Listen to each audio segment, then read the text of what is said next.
Hi, so here we are inside. We're ready to get this meat cut and processed. And before you do that, you need to organize your space. So what we've got here is a small table that's just about right for the job, because we're breaking this deer down into parts. And I'm going to go over the pieces we have on this table. I think they're basic pieces that you need to have before you do this sort of thing. The first thing on this side here is this freezer paper, and we've also got medium freezer bags here. And these, obviously, the freezer paper is to wrap your cuts. The freezer bags are to put cuts in, like grind and things like that you're gonna, use quickly. You don't need the freezer paper for that. I've got the tape. Very important that we have this Sharpie marker. The Sharpie marker is going to help us mark what type of cut it is, and when we made the cut. So next fall when you're looking at these, this is this last year's deer. Scissors, of course, are going to help us cut down the freezer paper. On the cutting board, which we're going to use, we have 3 knives, and this is about the minimum you need. We have this knife. It's a beautiful Camilla skinning knife, and that's very helpful. We've got these 2 Klaus knives, one being I believe it's a 5-inch boning knife, and the other a 6.5-inch slicing knife. And these are going to help us. This is going to help us remove the hip joints and be able to bring that into a smaller piece. And this knife here is going to help us slice out our cuts and make sure we have nice, beautiful steaks. A sharpener is always a good thing to have handy. And on this side here we have a bowl, and that bowl's got a little bit of vinegar in it. We have a paper towel here, and that's very important, because what we're doing with that is you're going to find that some of the meat has hair on it because of the processes, and this will allow us to remove that hair and without damaging the meat or making it less edible. So that's great. You should have a hairnet. I was looking for a hairnet, but I couldn't find one in sparse enough size, so we're gonna have to go without it. Oh, and the cooler. I'm sorry, we have a cooler as well, and the cooler is kind of important because it's gonna keep our meat cool while we do this before we take it up to the freezer. Some of this fat, like if you like feeding winter birds and that, it's a good thing to keep. We do keep a little bit of it and put it out there. The chickadees love it. A lot of the birds love it, so it's not a bad thing to keep, and it's one more way of using the deer. This is a bit of a time consuming process, but at the same time it makes all the difference with the meat. If you get this off, get all this fat off, you can have some really nice meat. And if you leave the fat on, it makes a huge difference. Only invite company you don't like. Feel like it, Rusty. Just good to have, like, sure, B-roll footage. Yep. Right, so the next step here is we're going to again take these steaks out, and then you'll see what happens here. It's kind of a neat little process. You basically find the spine, which isn't very hard to do, and you cut along it until you basically hit the hip, and you want to take that up as high as you want steaks. And I'll take it right into the neck, actually. Though the neck meat will be a little bit different. I might make something different in there, maybe roast or something like that. But you basically run your knife along the spine, and you continue. Again, you find your spot where you're going to quit. For me, it would be right about here, and you continue pushing and cutting at the same time. Okay. Okay.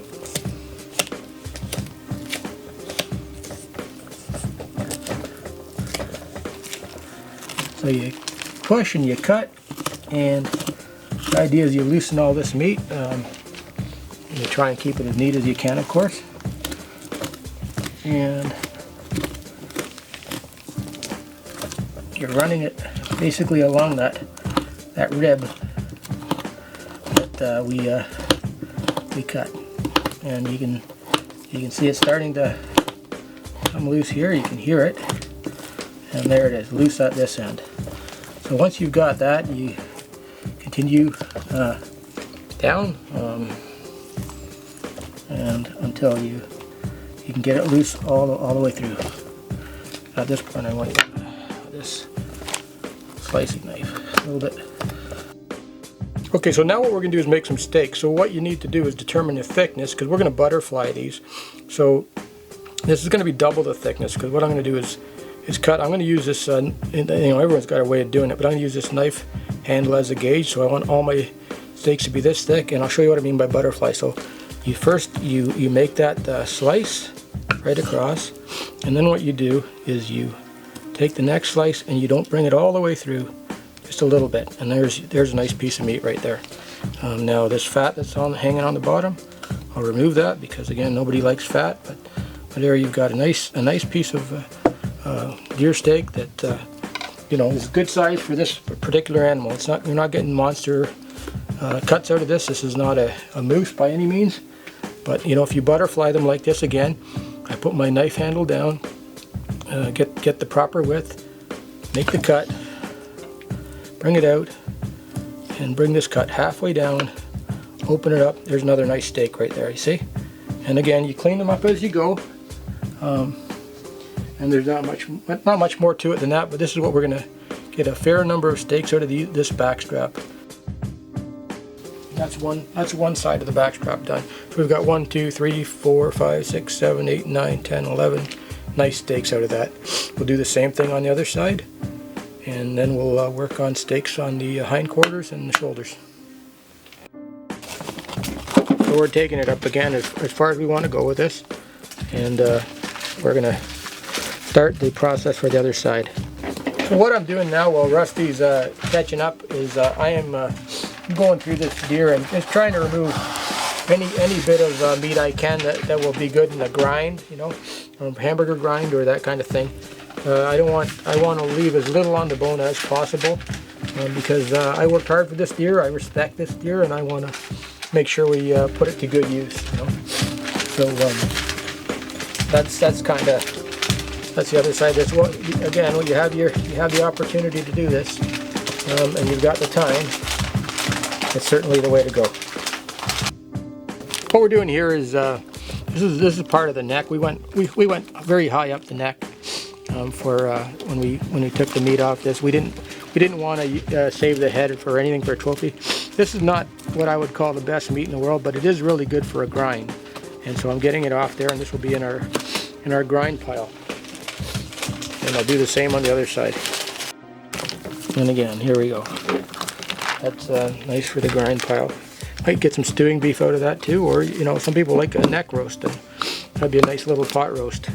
So here we have, here's this midsection that we started with, and as you can see, there's really not a whole lot of waste on this. We took a lot of the meat off. If we really wanted to, we could spend a little bit more time on this to get more grind off, but we've got a bit more to do yet, so we're going to leave this alone for now. And I am quite content with that. We've removed most of the meat, or certainly the usable meat, so I'm very happy with it. And that's part of the deboning process. There's not a single bone in anything we've cut so far.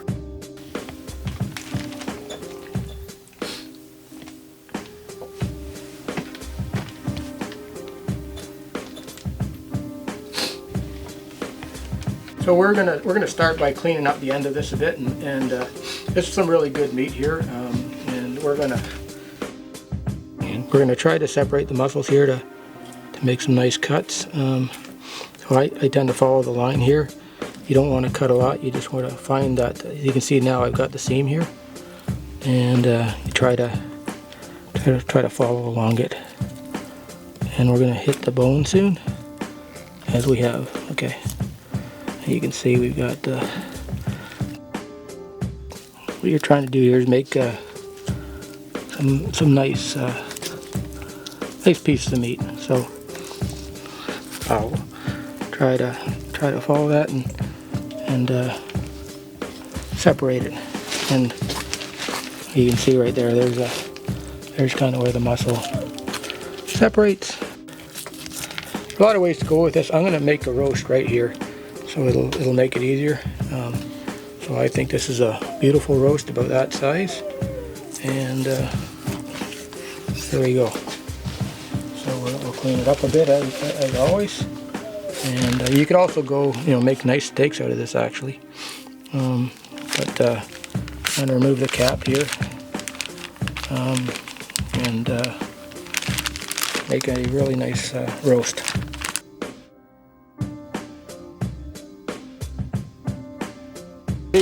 When I talk about separating the meat, here's here's a good example, like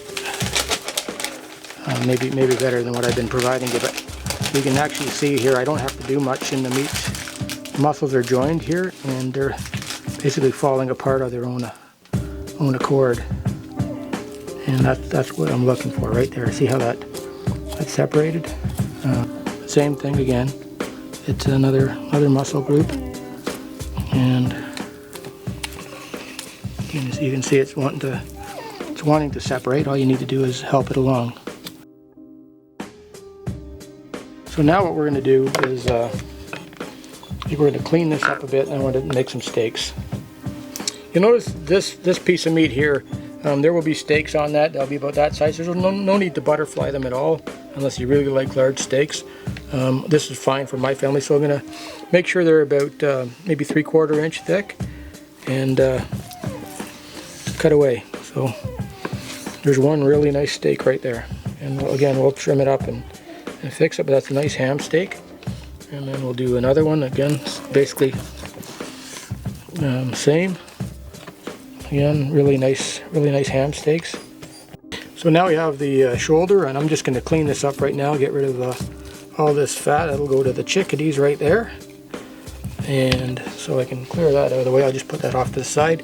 We've got this excess of part of the shoulder that was hanging with it. We're going to take that off. We're going to make some stewing beef out of it,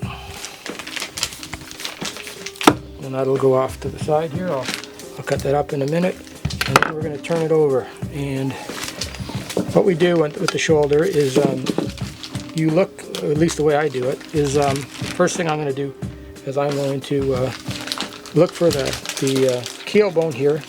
I'm going to cut that, and that's the keel bone on the shoulder blade and the shoulder float. So there's one side, there's the other side. I'm going to get that sort of isolated, and then I'm going to, in this case I want to probably make maybe a shoulder roast. So I'm going to come right alongside it like this, and this is a real kind of a neat way of doing it. We'll probably make a roast out of that, and we'll clean that up a little bit. But right now we're going to continue clearing this up. I'm going to use this part here for a stewing beef, so I'm not going to be very particular about how I take it off the shoulder blade, but I'm going to try and be efficient at least. We'll get that off. So there's the bone we're speaking of. I'll get this slicing knife on. Actually, I'll use this bony knife. It's doing a pretty good job. But again, this is the kind of thing that's going to go in stewing beef or grind. I'm going to do the same on the other side now.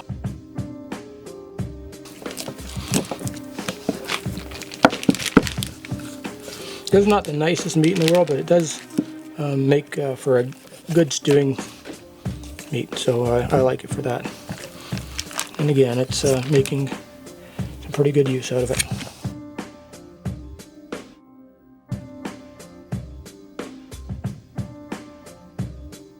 So we're going to attempt to make a neck roast here, but this is what we got to do is try to first of all, let's get the windpipe out of there.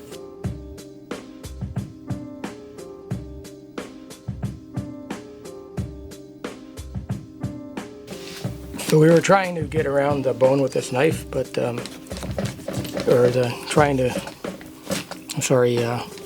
get through the bone with this knife, but I'm not having any luck with it. So what we're going to do is we're just going to basically work around the bone, and we'll get a roast that we can roll up, basically.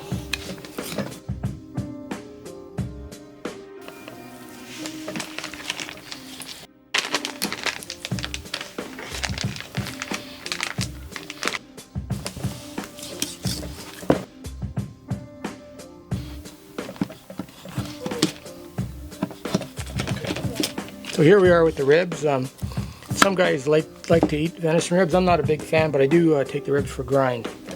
And so I'm going to do that now.